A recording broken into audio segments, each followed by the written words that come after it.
প্রিয় দর্শক, আজকে এখানে মাছের খাবার দেব এবং এই মাছ চাষের গল্পটা আপনাদের শোনাবো। আসলে এটা কিন্তু একটা ছোট্ট একটা হাউস, একটা বড় বিল্ডিংয়ের ছোট্ট একটা হাউস। এখানে 9 ফিট গভীর পানি আছে। এখানে কিন্তু পানি দেয়া লাগে, বৃষ্টির পানিতে হয় না, নিয়মিত পানি চেঞ্জ করা লাগে। আমি কিন্তু এই মাছের ভিডিও আমার পেজে এবং ইউটিউব চ্যানেলে সবসময় আপলোড করে থাকি। ছোট ছোট রিলসে করে থাকি। অনেক সময় মাছ দেখাইতে পারি, অনেক সময় দেখাইতে পারি না। কিন্তু আজকে একটা লং ভিডিওর মাধ্যমে আপনাদের পুরো মাছ দেখাবো। দেখছেন, মাছ খাবার দেওয়ার সাথে সাথে প্রত্যেকটা মাছ কিন্তু চলে আসছে। আমি যতক্ষণ এখানে থাকবো ততক্ষণ এই মাছগুলা দেখা যাবে না, মানে কম আসবে। আর যখন চলে যাব, একটু দূরে যাব, তখন সব মাছ ভাসবে এই মাছ খাওয়ার জন্য। এই ছোট্ট হাউজে মাছ চাষ করার জন্য কিন্তু আসলে অনেক কষ্ট এবং অনেক ব্যাপার, অনেক পরিশ্রম করা লাগে। এখানে প্রতিদিন পানি চেঞ্জ করা লাগে, আর নয়তো পানি গ্যাস হয়ে যায়। এবং প্রতিদিন পানি চেঞ্জ করে আবার পানি দেওয়া লাগে, নয়তো গ্যাস হয়ে মাছ ভেসে যায়। একদিন পানি চেঞ্জ না করলে মাছে এই পানিতে গ্যাস হয়ে মাছ ভেসে যায়, মাছ কিন্তু মারা যায়। একটা মারাও গেছে সেদিন, শুনছি একজন বলছে, সেটা পরিষ্কার করে ফেলছে।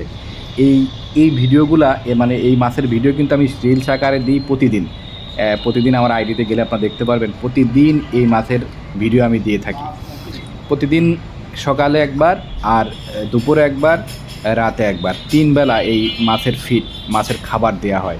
আসলে আমরা এটা চাষ করে খাওয়ার জন্য না, এটা একটা মজার বিষয়। কিন্তু মাছ আস্তে আস্তে বড় হয়ে গেছে। যদি পুকুরে কিংবা জলাশয়ে মাছ চাষ করা হয়, তখন কিন্তু মাছ 3 মাসে 4 মাসে অনেক বড় হয়ে যায়। কারণ তারা পুরোপুরি সাঁতার কাটতে পারে, মানে দৌড়াদৌড়ি করতে পারে, যার কারণে মাছ বড় হয়। কিন্তু এখানে অল্প জায়গা, তো অত সহজে মাছ বড় হচ্ছে না। 6 মাস হয়ে গেছে, ছোট্ট ছোট মাছ ছাড়ছি, তাও কিন্তু বড় হয়েছে। এই যে এই পাইপ দিয়ে পানি আমরা ওই দিকেই বের করে দিই। আর এখন কিন্তু মাছ এই যে মোটামুটি বড় হয়েছে, লাল মাছগুলো বড় হয়েছে, পাঙ্গাস মাছগুলো বড় হয়েছে, আস্তে আস্তে বড় হচ্ছে। মেন বিষয় হচ্ছে আপনি যেখানে যাই করবেন, যদি পরিচর্যা না করেন, নিয়মিত চর্চা না করেন, ওই বিষয়টার যত্ন না নেন, তখন কিন্তু বেড়ে উঠবে না। এখানে কিন্তু কষ্ট করেই আমরা মাছের খাবার দিয়ে, মাছের যত্ন নিয়েই কিন্তু আমরা মাছগুলো বড় করতেছি। এবং একটা আনন্দের বিষয়, প্রতিদিন সবাই এসে এখানে দেখে, লোকজন, যে এখানে মাছ আছে। ছোট্ট একটা এই হাউজে বড় বড় মাছ আছে, অনেক ধরনের মাছ আছে। অনেকে ছবি তুলে নিয়ে যায়, অনেকে ভিডিও করে। এটা কিন্তু পুরো একটা মানে যদি এটা বড় জায়গা হতো তাহলে কিন্তু বাণিজ্যিকভাবে হয়ে যেত, মাছ বিক্রি করা যেত। কিন্তু একটা ছোট্ট একটা জায়গা, জাস্ট আমাদের দেখার জন্য, আমাদের মানে একটা আনন্দ। আমরা সবাই এখানে জব করি, এখানে ওই সময় পাইলেই এখানে যত্ন নিই, খাবার দিই, একটা আড্ডা দিই, একটা পাশেই, আমাদের বিল্ডিংয়ের পাশেই। এটা কিন্তু আসলে একটা মজার বিষয়। এটা আপনাদের সাথে শেয়ার করলাম এই কারণেই, মাছগুলোও দেখতে পেলেন আপনারা। আমার ভিডিও কিন্তু মাছ দেখাইছি, অনেক ভিডিওতে দেখাইতে পারি নাই, অনেক কথা বলছে, যার কারণে কিন্তু আমি একটা লং ভিডিও দিয়ে দিলাম এই হাউজের।